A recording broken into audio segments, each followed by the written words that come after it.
Hello, ladies and gentlemen. It's the Z-Man in the Z. My name is Baby Zoe. It's nice of you guys to make me your acquaintance. You heard me. Yeah, man, we just about to react to 8 most disturbing things caught on dashcam footage. Now, this is volume 6. Why did I jump to volume 6? I mean, why not? You feel me? It's the first one that caught my attention. So, I don't want to do this. I'm not a horror fan. I try to be most of the time.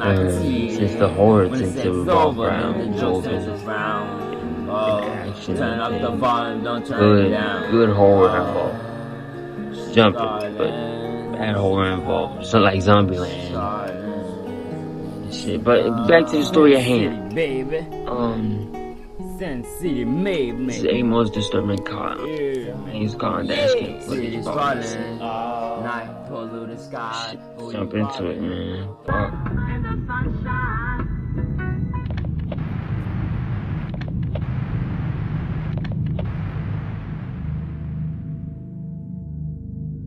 At around 11 p.m. on December 6, 2016, a man named Julio Perez went with his friend to a convenience store a couple of blocks away from his house. According to what he shared online 2 days after, his friend had been afraid to go by herself because the store parking lot was known to be unsafe after dark. After spending some time at the store and buying dinner at Carl's Jr., Julio said bye to his friend and pulled out of the parking lot. But just a few seconds later, a red car can be seen pulling out of the same parking lot and starting to follow him on his way home. Disturbingly, as soon as Julio arrives at the stop sign, the red Chrysler can be seen pulling up right in front of him and blocking his path. So, hit me up tomorrow then. Later.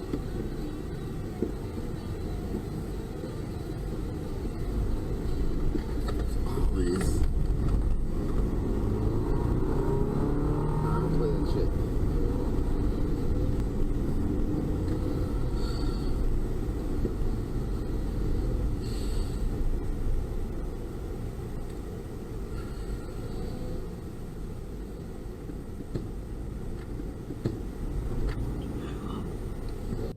Smart man. That's a smart man. Ooh, la barra. Oh, he's a smart man. Given the circumstances, Julio reacted much quicker than most people would. As soon as he saw someone about to get out of the red car, he put the car in reverse and skillfully backed away. Unfortunately for him, the driver of the red car refused to give up so easily and continued to follow closely. Yo, this is...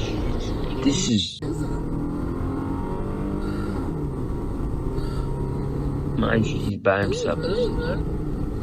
Wait for me.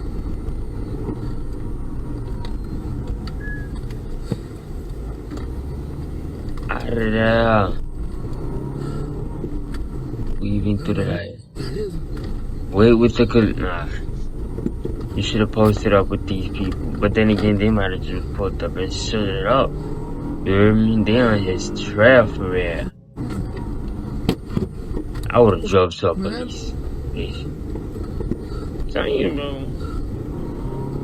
They utilize their powers to do bad sometimes. At one point during the chase, the attackers throw an unidentified object at Julio's car in an effort to get him to stop. This is when he decides to call 911 for help.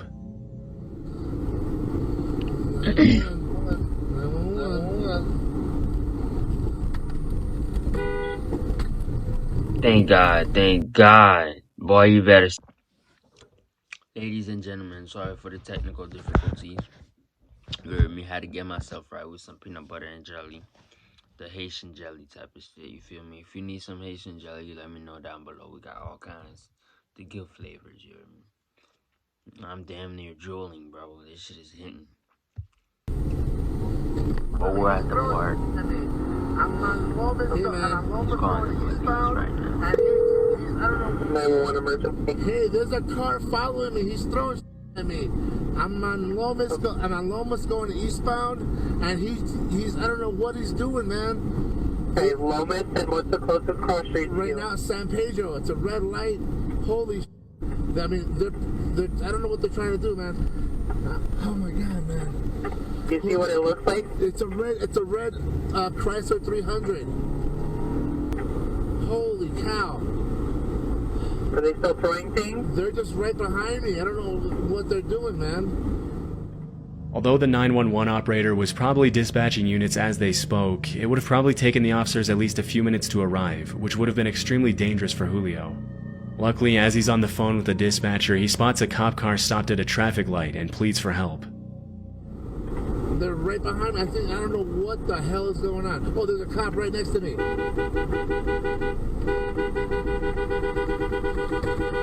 This guy right behind me. Hold on. Hey, this guy right Are you still there? This guy right here.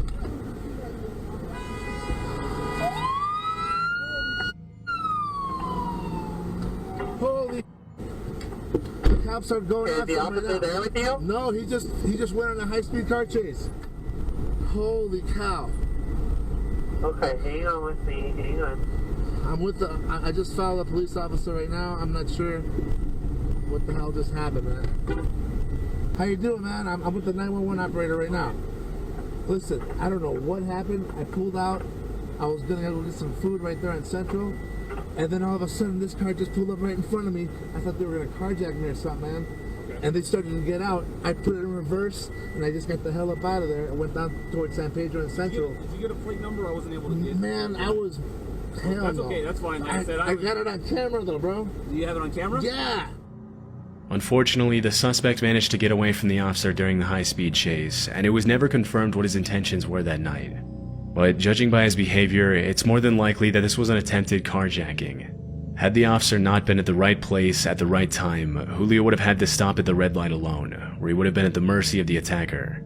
Because neither the cop nor Julio could get the red Chrysler's license plate, the Albuquerque Police Department couldn't pursue the matter any further, meaning that the suspect probably continued preying on other victims on the road. This footage was captured on a random road on the outskirts of Warsaw, Poland on March 30th, 2014. Inside the vehicle is a man and his daughter. The road is pretty poorly lit, and even with headlights on, the driver probably can't see more than 20 or 30 feet in front of him. A few seconds into the video, a car traveling in the opposite direction flashes its headlights at the driver in what appears to be a warning. Unfortunately, the driver doesn't have enough time to react, and this is where things take a pretty dark turn.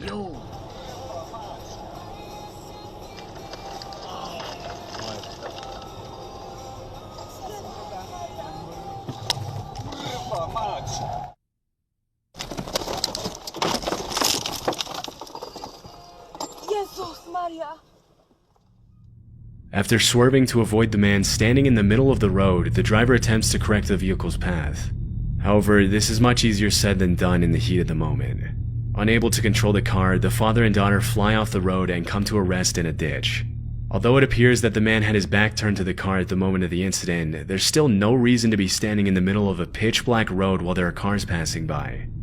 Given the man's irrational behavior, it's possible that he was either under the influence of something or attempting to take his own life. But because the man immediately fled the scene, his true intentions that night are anyone's guess. According to the driver, he and his daughter both sustained minor injuries, and the police were never able to find the mysterious man.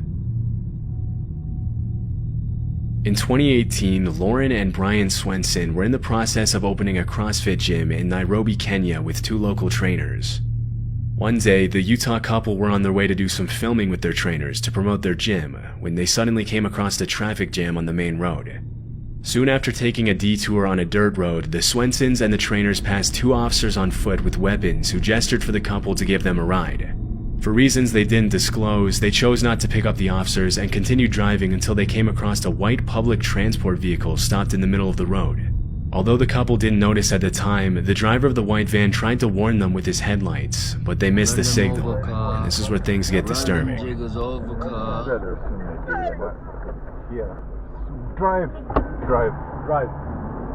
Drive forward. Cross. Just drive forward. Drive forward. Hey!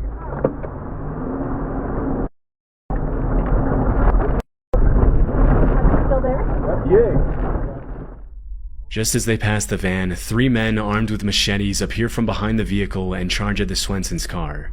Reacting quickly to the situation, the driver immediately shifts the vehicle into reverse to gain some distance. As the men get closer, one of the trainers instructs Bryant to drive forward, and as he does, one of the attackers tries to reach through the window with his machete. In a Facebook post she shared after the incident, Lauren mentioned that when they first saw the bandits, Bryant's window was only partially up, and that he sped back in reverse to buy some time to roll it up. When the bandits attacked the car, the window was cracked a couple of inches, but luckily it wasn't enough for the machete to fit through. As Bryant speeds away on the dirt road, one of the trainers mentions that he could see cops arriving at the scene. The cops? There are not even cops. The cops behind. Yeah, they're running away. Dang! Oh, gunshots. No, they're running after them. Let's get out of here. Alarmingly, a shot could be heard behind the vehicle, presumably from the confrontation between the cops and the men with machetes.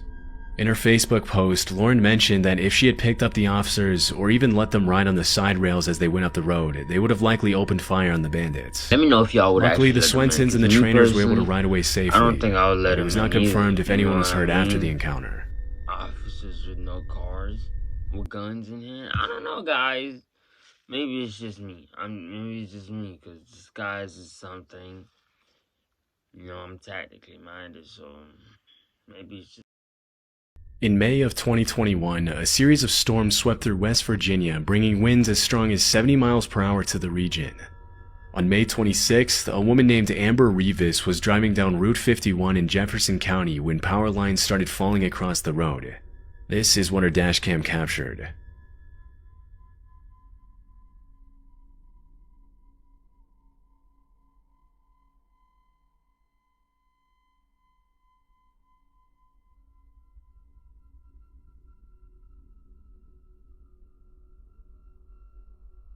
With a swift maneuver, Amber manages to swerve off the road just in time to avoid the impact of the power lines. She later uploaded the video to Facebook and thanked the people who stopped to help her. These situations are incredibly dangerous for more than one reason. In addition to the threat of being crushed under the weight of the falling power line, electrocution is also a significant risk.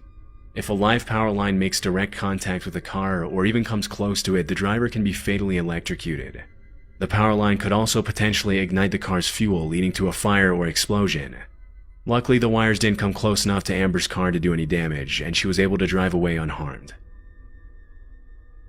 This clip was captured in Chile on February 26, 2022, and later uploaded to Reddit. In the footage that was captured by the driver's dashcam, the white car in front can be seen braking more than is necessary and moving a little suspiciously down the road that leads up to a tunnel. The driver with the dashcam keeps his distance as the white car comes to a complete stop, and this is where things get interesting.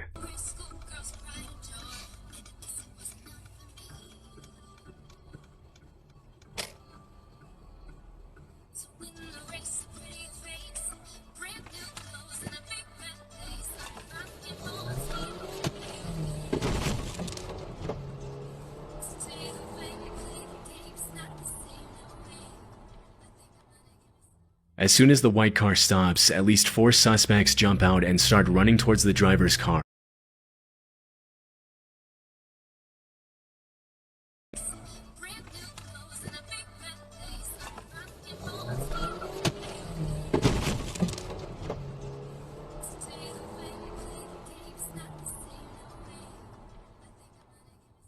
As soon as the white car stops, at least 4 suspects jump out and start running towards the driver's car in what we can assume to be a carjacking attempt. Having sensed that something was wrong from the start, the driver reacts in a split second and accelerates quickly. The attackers have just enough time to move out of the way as the driver rams into the white car and takes off the door as he speeds away. One thing that caught many viewers' attention is the fact that the man remained incredibly calm throughout the attempted carjacking. His awareness of the situation and quick thinking ultimately kept him out of harm's way, and based on his behavior, it's very likely that this isn't the first time something like this happened to him. This seems to be echoed by the description that was uploaded to Reddit by the user who posted the video. The caption read, "To give more context, this happened in Chile. I wasn't driving, but I often use that route. Here, this type of carjacking has become so common that it's a risk to get out of the car after 10 p.m., and all drivers have learned to keep their distance from the front cars on exits. There's not a lot of information on this incident online, and it was never confirmed if the carjackers were caught by police or not. In August of 2020, a series of fires broke out across Northern California, causing a wave of destruction, the likes of which had only been seen 5 times before in that area. In what came to be known as the infamous LNU Lightning Complex, multiple fires merged together, burning a total of 363,220 acres, destroying 1,491 structures, and heavily damaging another 32. Caused by a combination of thousands of lightning strikes, a record-breaking heat wave, and strong winds blowing across the state, the LNU Lightning Complex soon grew to be the 6th largest fire complex in California history. One of the largest fires, known as the Hennessy Blaze, originated in Napa County and eventually merged with 7 other fires to burn over 300,000 acres of wildland. On August 18th, just a day after the Hennessy fire started, a man named Tyler Day captured dashcam footage of the walls of flames as he drove through the blaze on Highway 128 and Steel Canyon Road in Napa. This is what he saw.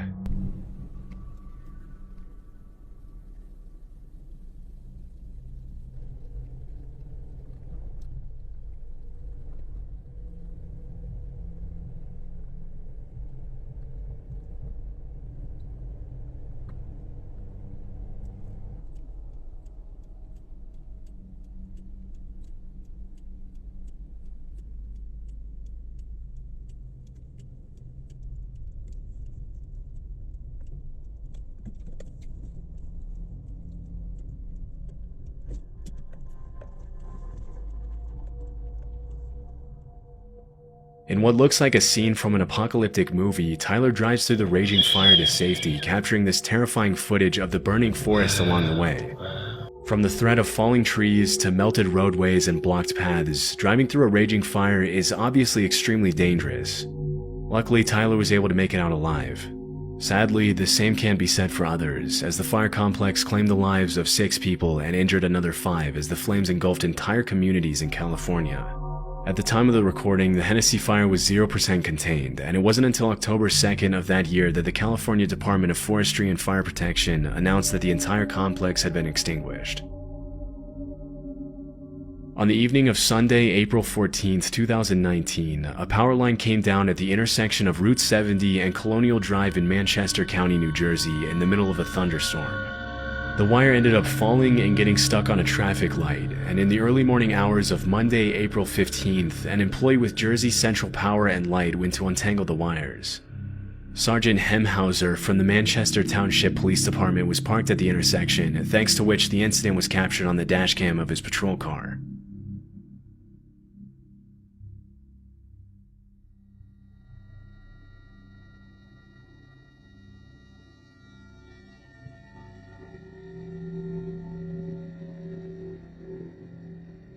In the footage, the worker can be seen untangling the wire and pulling at it in an attempt to get it unstuck. Of course, for this to be safe, the power line would have to be de-energized, especially if the ground was still wet. In a later interview, Sergeant Hemhauser claimed that he was under the impression that the power line had been previously de-energized, and it seems as if the worker thought the same thing. But just a few seconds into the video, the worker gets the scare of a lifetime when the power line touches the ground.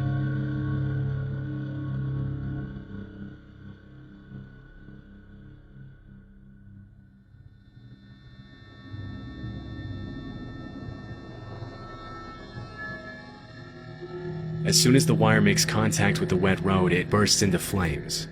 The worker can be seen immediately dropping the wire and leaping back in surprise, obviously not expecting the power line to be live. After the initial shock, the utility worker takes off running and makes his way to safety. According to Sergeant Hemhauser, the flames were so hot that they burned holes in the asphalt on the street. After the incident was reported, Jersey Central Power and Light immediately launched an investigation to determine why the power line was even live in the first place if a utility worker had been given the green light to fix it. Although the exact cause of the incident was never publicly revealed, no further incidents have been reported in the area. This dashcam footage was captured on March 1st, 2013 in Bashkira, a republic of Russia that sits between Volga and the Ural Mountains in Eastern Europe. No further incidents in the video, a tornado can be seen quickly approaching the vehicle and the adjacent This dashcam footage was captured on March 1st, 2013 display in Bashkira, force of nature, a republic of Russia that sits between Volga and the Ural Mountains in Eastern Europe.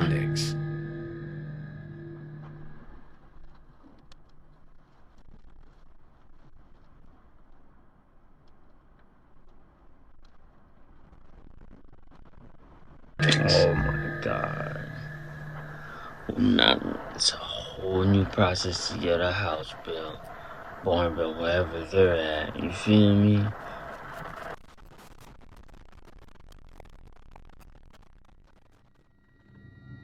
At first, only the tree and some tarp that was flying on the ground can be seen moving in the wind. But just a few seconds later, the roof is ripped off the house, the vehicle is thrust forward, and debris starts flying everywhere as the tornado rages on. When the video was originally uploaded to Reddit in 2014, the user who posted it didn't include any context surrounding the incident. We can only hope that there was no one in the house when the tornado struck, but we'll likely never know if that was the case.